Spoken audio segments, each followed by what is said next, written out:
Good day. This is again, cut. Magandang umaga. Ito ay isang demo ng ating accounting program para sa production. Ah, for the first part, mag-register muna ang isang user para sa makagamit. So, register. Tawagin natin siyang si test user. Then, input the password.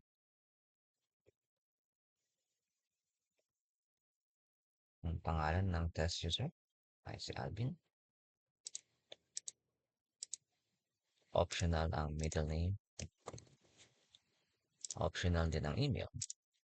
Sa ngayon, wala pang use yung email. Eventually, balak ko siyang gamitin para automatic yung mga messages. Like for example, meron transaction na nangyari, automatic magpapadala ng message ng transaction na yon dun sa mga people involved. Click register. So, sa start, hindi pa active yung user. Kailangan ma-inform si administrator para ma-activate ang kanyang account. So, pasok tayo sa isang admin account. Okay? So, si admin, so yun. Ako muna yung mag-administer. Any user can be designated as an admin. So, pwedeng sa field dyan, meron silang sarilang administrator. And then, ako pa rin developer. So, ito si test user kanina. Hindi pa active ang kanya account. Let's click that. For the meantime, crude effort pa yung aking admin page. Medyo mahirap siyang i-maintain lalo na pagka madaming users. Pero since ako pa lang yung admin, napagtsatsagaan ko siya. So, ang ipresent ko ngayon is yung tungkol sa aming plastic label inventory. Ito yung currently ni-develop na uh, inventory tracking sa RIC. Ito ay tungkol dun sa labels ng mga plastic product. So, bibigyan ko siya ng access si test user para sa label. Adjustment kapag nag-issue, pag nare-receive yung label. Yung adjustment is kapag merong discrepancy sa actual inventory sa as a record. Like, for example, merong wrong count or wrong count yung dumating kasi hindi siya 100% na nabibilang. Kung 1,000 yung declaration, sometimes 1,100. Minsan naman, hindi. I think medyo similar siya in nature sa inventory ng fruits wherein natimbang siya ngayon pero nag-iiba yung timbang later. Returns kapag kami hindi siya sa production and then binalik sa warehouse. Status is kung good siya or na meron niyang bumalik na reject. Subject for disposal.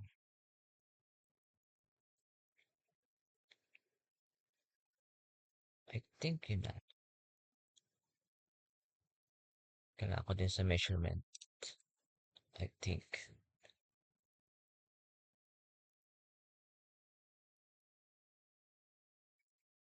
So ito pa yung mga ibang programs namin under development. So far, ang talagang nagagamit namin dito is yung sa delivery receipt. Hindi pa siya connected sa invoicing, so to say. Okay, I think pwede ko na siya testing.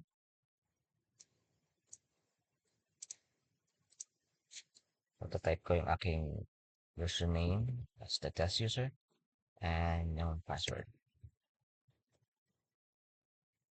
And then there's it. Activated na si test user. So login as test user. Ito yung label inventory and options. Ngayon, ang procedure is dapat naka-record na yung ah mga gagamitin sa pagre-record bago siya magamit. So, like for example, kung kailangan yung measurement of pieces, dapat makikita na siya dito. If not, medyo masasayang yung record mo. Let's do what? So, mag-add ako ng label. Okay.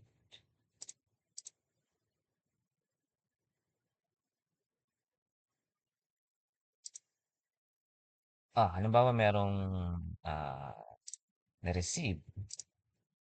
So, pagka nandito na ako, marami pa. Wala pa akong vendor, so kailangan ko siyang mag-add.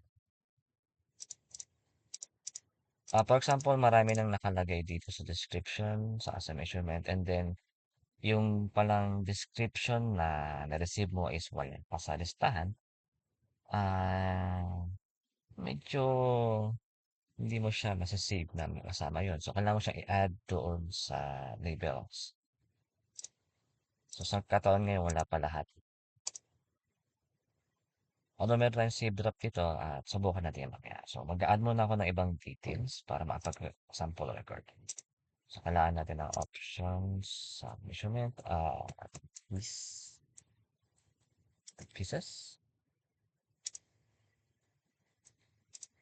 Uh, ano pang kailangan ko?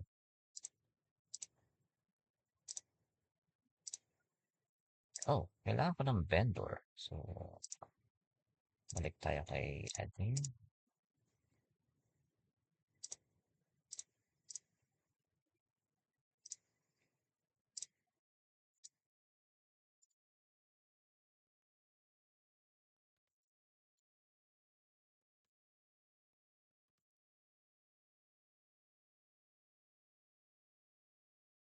Okay, there's the vendor. Tawagin natin siya. Okay, yung vendor alias is kung ano yung tawag natin sa kanya within the company. Like, alias.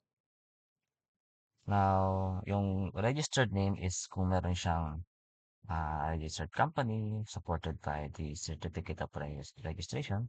Dito yun. So, for example, alias general merchandise. Merchandise. Ano ba? Okay. Hopefully, meron siyang team.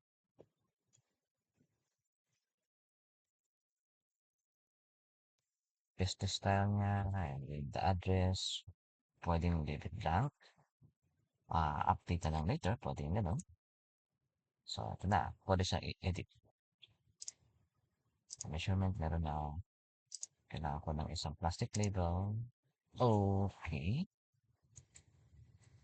Hindi ko muna siya iti-treat as a label. Let's say na ito'y sa inventory sa warehouse ng fruits. So, gusto ko is mango.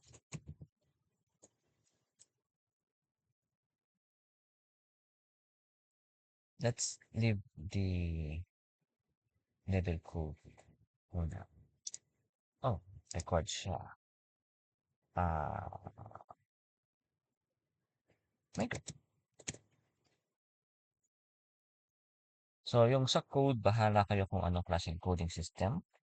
As long as yung code and description combination ay unique.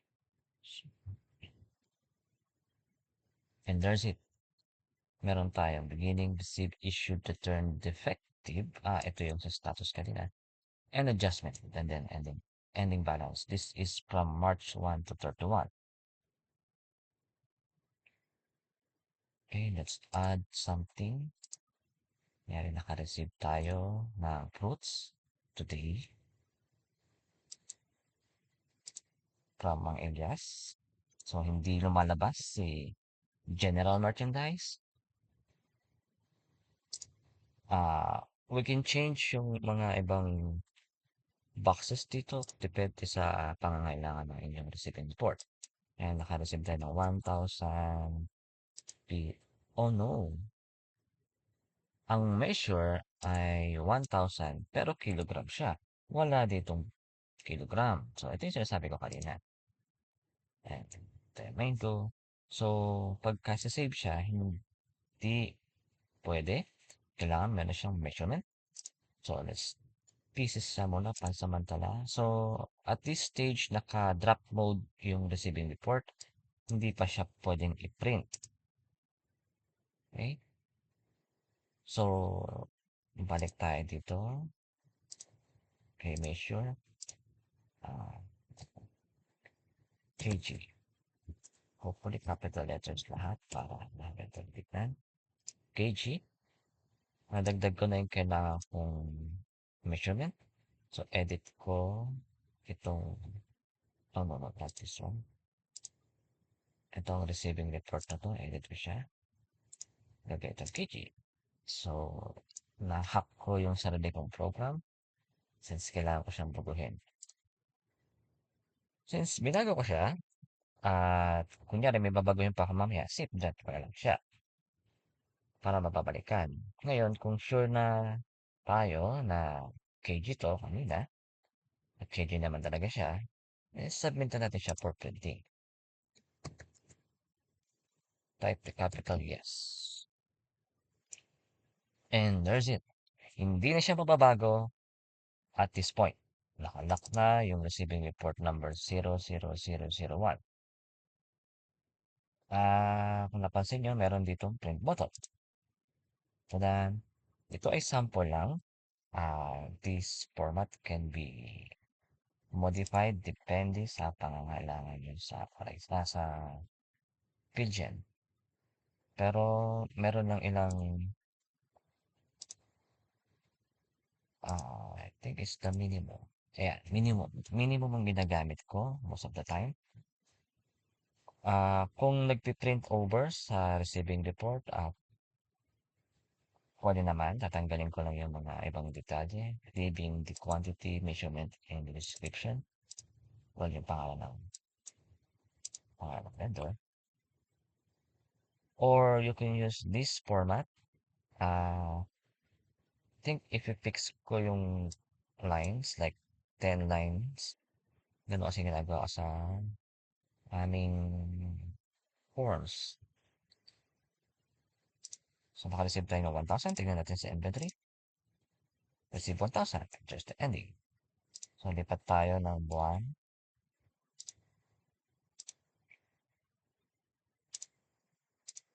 Wala tayong na-receive noong February. Let's go to April. Oh, that's a bug. Kasi yung date 2 is also, I'll check on that. Got a bug. So, sa April, ayan, beginning lang siya kasi March yung binili. Okay, mag-issue tayo. Issue. Issue tayo ng 100. Hopefully, kung anong measurement at kung anong measurement nung na-receive siya, ganun din pagka ni-issue. Naka-problem tayo kapag ka nag-issue ng in grams. So, kung common yun sa PhilGen, kindly tell me. I-check ko kung kaya ko siyang i-program. Pero, for the meantime, kung gram ang gamit, dapat sa receiving report and sa PO at saka sa request, dapat grams siya. Isang unit of measure lang sa bawat item. Kung talagang mahirap gamitin yung ganon, um, kaya na may program yun, medyo mahirap lang. What's this? Hindi siya drop down. So, mango. Ayan. Oh, sa description na to, tinanggal ko na yung product code. So, I guess I'll bring it back. Hindi na siya drop down, tinatype. 2 characters is enough para mag-appear. Pwede rin nasa gitna. Sorry. Nasa gitna. Anywhere in the item description, yung 2 to or more character combination. So, nag-issue tayo ng 100. Let us see. Nag-issue ako ng 100 pero 0 pa rin siya dito. Dahil yung inisyo ko ay hindi pa Oh, sorry. Hindi pa nasa-submit.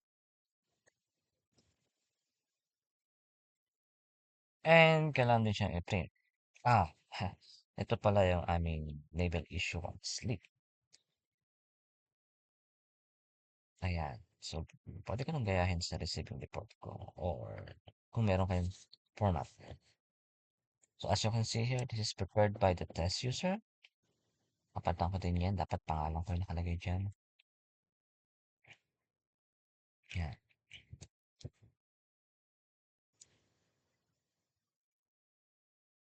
Let's see yung ating report.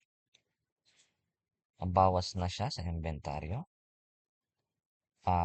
Nagbalik ng, oh, I think may kulang pa dito. This one. Sa label status, we have good. Kung ano yung defective na description, mas maganda kung mas specific yung pagiging defective niya. Like, rotten na ba siya or nalamog or something, kung ano yung status. By the way, kung ano yung gusto nyo ilagay dito, pwede natin pag-usapan yan. Basta sa in program parlance, status ang tawag ko sa kanya. So, yun na lang ang ilagay ko. Pwede naman siyang baguhin. Just in case na gusto niyo baguhin.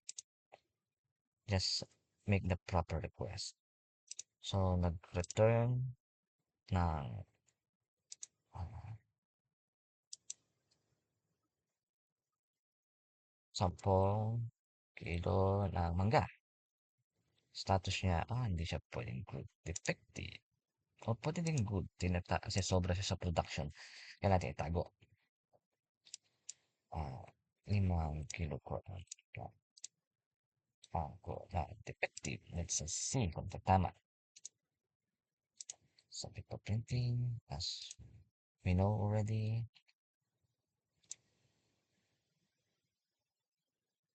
Yan. Merong bumalik na 15 kilogram. So, nag-add back siya sa inventaryo. Pero 5 doon defective. So, 10 lang yung net na bumalik. Yung defective, hindi na siya binibilang as inventory. Subject for disposal na siya. So, sa RIC, wala kaming form to transfer defective goods to out of the inventory. So, sa inventory system namin, ah automatic na siyang natatanggal. Kailangan lang ng proper authorization para ma-dispose. Hindi mo siya kasama sa inventory. Now, nung nagbilang, lumalabas na 912 kilogram yung nasa inventaryo. We don't know why. Pero as I heard, dapat pala, wait, okay, edit. Nabawasan tayo ng 2 kilogram due to vaporization. So, anong gagawin natin? Kailangan test ng i-adjust. Dapat mag-appear yung ah mag-appear dapat yung stock on hand based on actual count. So, since kanina 910 siya, nabawasan tayo ng 2 kilo. So, magkakaroon tayo ng negative adjustment ng mangga. Submit.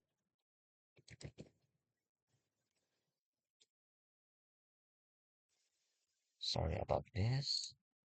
And yes, kailangan pa rin siyang i-print kasi magsaserve siya as a document na in-adjust natin yung program. So, meron din yan dapat mga proper authorization. So, there's it. Nag-appear yung tamang ending inventory based on count. 908. Yan. So, kung madaming items, mag-a-appear sila ito. So, papaya.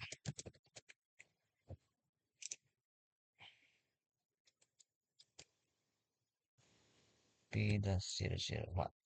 Yan. Wow. Ayan siya. Let's try this download. Meron akong, this is highly under development.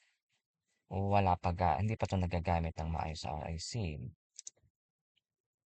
And it's not working actually.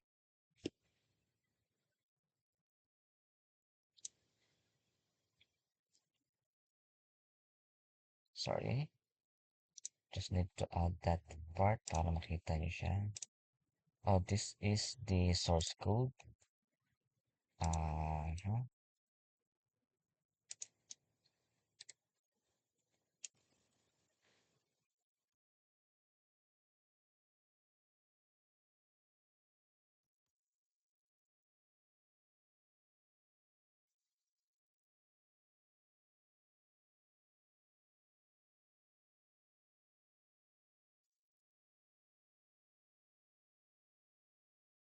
oh, ito naman yung aking hosting site. Ah, dito yung program namin, kaya na-access siya through the web. Ito yung hinahanap yung file. Kailangan niya kasi yung format. Ayan. Okay, let's try kung gagana na siya. Exciting. There's it. Gumana siya. Open file. Oh, sorry. So this is in Excel format. Kaya pwede nating i-modify. As you can see, yung mga um, styles is wala pa.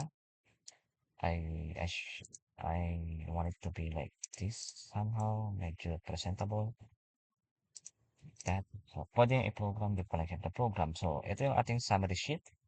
Meron tayong link going to the page kung nasa yung inventaryo. Sa ngayon, yung issuance pa lang yung monitor. Lahat ng stock movement makikita dito. And we can see the beginning balance, the transactions during the month, and yung running balance. Culminating dun sa part na makikita natin yung ending inventory as counted. So, meron siyang link back sa summary para madali mag-navigate to the file. Kasi we know na pagka madami ng items, like 100, madaming sheet dito. So, medyo mahirap. Just, so, I hope na magawa ko yung ganitong itsura uh, in the future. Okay? We're still under development. Ano pa? I think lahat ng transaction ng isang inventory is nandito na. Um, Pag gumagamit tayo ng program like this, inventory system, we can do two approach. One approach is yung gagamitin nyo pa din yung inyong mga established forms like issuance and shipping report, the same way that you are doing it now, and then i-encode dito. Ang problem dun is yung typing, yung mag encode from the from the manual copy to the computer, pwedeng magkaroon ng error. And therefore, kailangan may mag-check. So, kung gagamitin naman yung mga forms na printable dito sa program, matatanggal natin yung problem na yun. Pero, ang kapalit naman nun is medyo matagal gawin yung computerized form kesa sa manual form. Kasi computerized siya. Tapos, kailangan nandun ka sa computer instead na pwedeng nasa ibang lugar ka kapag ka manual. Also, kapag ka brang out, walang internet, or just may problema lang yung PC mo, hindi ka na makakapag-encode. Although, since online siya, pwede siya sa kahit anong computer.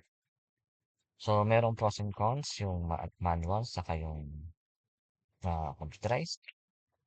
Pero, mas mabilis kasi yung diretso na siya sa computer. And then, kapag ka na-print na, dadagdagan natin yung mga signatures para sa mga nag-authorize sa nag-check.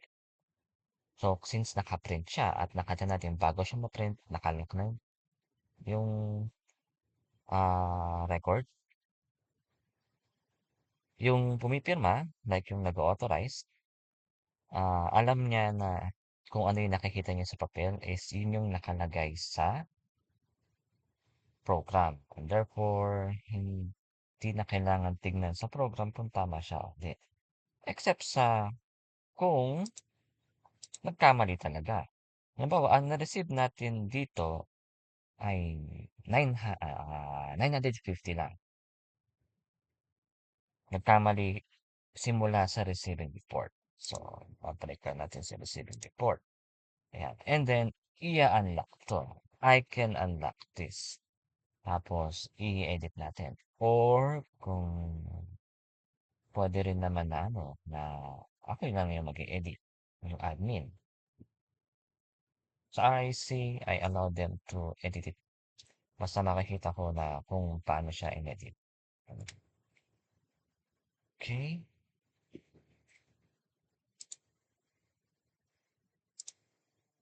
guess that's it for this presentation. I hope na malinaw yung aking pagkaka-deliver. This is my first try na mag-record ng boses ko. And to show this inventory program na under development, marami pa siyang uh, pwedeng maging feature. Maybe you can help to give me some feature advice. And kung magagamit ko to, just tell me. Any modifications are welcome. And that's it. Thank you.